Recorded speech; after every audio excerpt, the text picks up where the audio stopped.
साधु संतों का सदा से आवागमन रहा है। वजह है क्योंकि यह तपस्वियों की भूमि। महाश्रमण भगवान महावीर स्वामी जिस भूमि में आकर के तपस्यारत हुए, उनकी पवित्र स्मृति में उस उज्जैनी के इतिहास को जीवंत करने के लिए इस तपोभूमि का सृजन किया गया।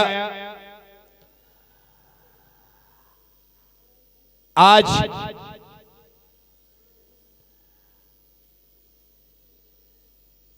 चारित्र चक्रवर्ती 20वीं सदी के प्रथमाचार्य महातपस्वी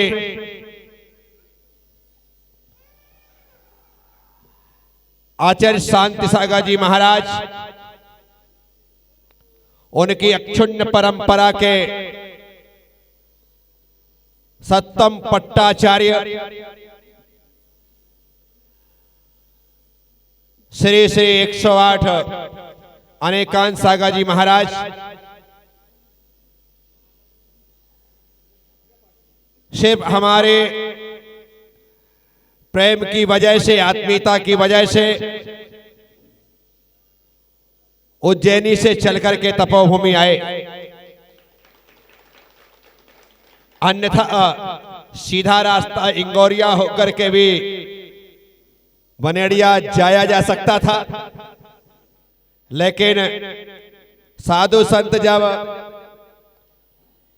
एक दूसरे को छोड़कर के इस प्रकार से निकल जाते हैं तो समाज में वह मैसेज नहीं जाता है जो मैसेज जाना चाहिए।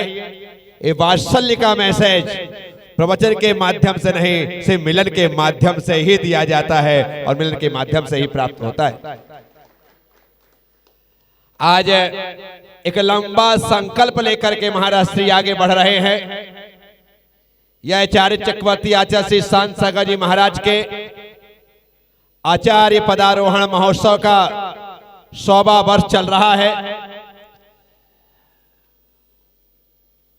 आसौज सुदी एकादशी दशहरे का अगला दिन, आचार्य महाराज के आचार्य पदारोहण का दिन।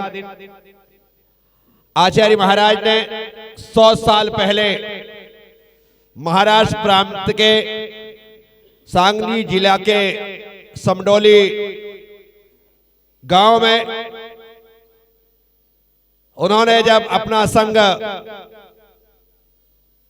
बढ़ाया, वृद्धि को प्राप्त हुआ उनका संघ, तब संघ ने आचार्य के रूप में उनकी जय घोष की और 20वीं सदी के प्रथम आचार्य के रूप में आचार्य शांत सागर जी महाराज मूर्तिवंत हुए। मैंने कर्नाटक और महाराष्ट्र में विहार करते हुए जितने भी स्थान आचार्य शांत सागर जी महाराज की चरण रस से पवित्र हुए थे, उन सभी स्थानों पे जाकर के वहां की माटी अपने माथे पे लगाई। मैं उत्तूर भी गया, मैं शेडवाल भी गया, मैं यरनाल भी गया, मैं कौगनौली भी गया। जहां जहां महाराज ने रह करके तपस्या की और जो स्थान है सभी कोशिश यही करता, बस लोग बताते कि यहाँ महाराज बैठते थे, बस उस स्थान को वहां पर पास में बैठ करके उस रज को ऐसी रगड़ रगड़ के लगाते थे, बस आचार्य महाराज की सीधी चरण रज अपने माथे पे आ रही है। ऐसी खुशबू, ऐसा एहसास उस स्थान पर हमने किया है। अद्भुत रहा है वह प्रवास। तो हर नगर पर, हर स्थान पर मैंने कोशिश की। अंत में एडवालवी में जाकर के आया। भोज में तो मैंने 2-2 चतुर्मास किए। समाधि स्थली कुंठलगिरी भी गया, जहां पर महाराज ने जिस स्थान पर समाधि ली उस स्थान पर बैठ करके मैंने ध्यान साधना की। ऐसा आनंद से भरा पूरा वह स्थान, सब कुछ एक मेरे आस्था के केंद्र। ये संत निवास जहां भी मैं बनाता हूं, मैं समाज से भी कहता हूं, सबसे कहता हूं कि आंख मूंद करके अपने संत निवास का नाम चारित्र चक्रवर्ती आचार्य शांत सागर महाराज रखें, क्योंकि सबसे पहले संत वही हुए और उनके नाम से संत निवास हो तो संतों के मन में भी वैसा चारित्र और वैसी विशुद्धता उस निवास स्थान पर रहते हुए आ जाए। इसलिए मेरा प्रयास जहां जहां मैं गया बस एक ही काम, शांत सागर महाराज के नाम पर संत निवास बनाओ। और महाराज का वो मूर्ति विराजमान आप देखो वहां विराजमान, वहां से आपको देख रहे हैं कि बेटा तो समडोली जा रहा है, जा, और जो कुछ करने जा रहा है वो इतना अच्छा हो, इतना अच्छा हो, इतना अच्छा हो, इतना अच्छा हो, इतना अच्छा हो जितना अच्छा तूने ना सोचा हो। ऐसा आचार्य महाराज अपने पट्टाचार्य को ऐसा वहां से बैठ करके कह रहे हैं। वो प्रतिष्ठित प्रतिमा हमने विराजमान कर रखी है।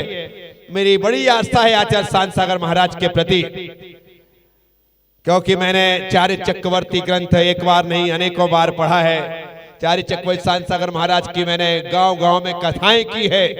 जैसे लोग राम कथा करते हैं, सब करते हैं, मैं शांत सागर कथा करने वाला साधु हूँ और गांव गांव में मैंने शांत सागर महाराज की कथा की है। आप जब वहां जाएंगे स्वामी तो पता चलेगा कि यहाँ पे प्रज्ञा सागर जी ने कथा की थी, यहाँ हर गाँव गाँव में कथा करता था। तो ऐसे शांत सागर जी महाराज जिनका आदर्श यदि हमारे जीवन में आ जाए तो हमारा जीवन भी दुनिया के लिए आदर्श बन जाए। ऐसे वे शांति सागर जी महाराज, उनके पट्ट परंपरा के आचार्य अनेकांत सागर जी महाराज। बड़ी सरलता है, ऐसे पट्ट पर विराजमान होने के बावजूद भी अहंकार इनको छूने की बात तो दूर, उसकी हवा भी इनको नहीं लगती, जरा भी रंच मात्र भी वो नहीं है। अभी आपने देखा भगवान महावीर स्वामी का अभिषेक देखने के लिए गए और वो सामने से देखने में जो आनंद आएगा यहां नहीं आता है, जाकर के सीधे जमीन पर बैठ गए। अब आप कहो कि इतने बड़े आचार्य जमीन में बैठ गए, अरे बड़े आचार्य जमीन पर बैठते, छोटे नहीं बैठ पाते क्या? बड़े ही बैठ पाते। जो बड़ा होता है वो नीचे बैठने की हिम्मत रखता है, जो छोटा होता है वो तो पट्टा ही ढूंढता रहता है।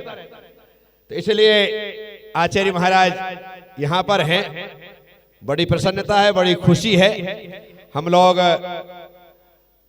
पूना में माणक बाग में मिले थे, 3 दिन का प्रवास वहां पर हमारा साथ में था और मैंने कहा कि महाराज श्री मेरे बाल भी बड़े हो रहे हैं, केश लॉन्च आप कर दो।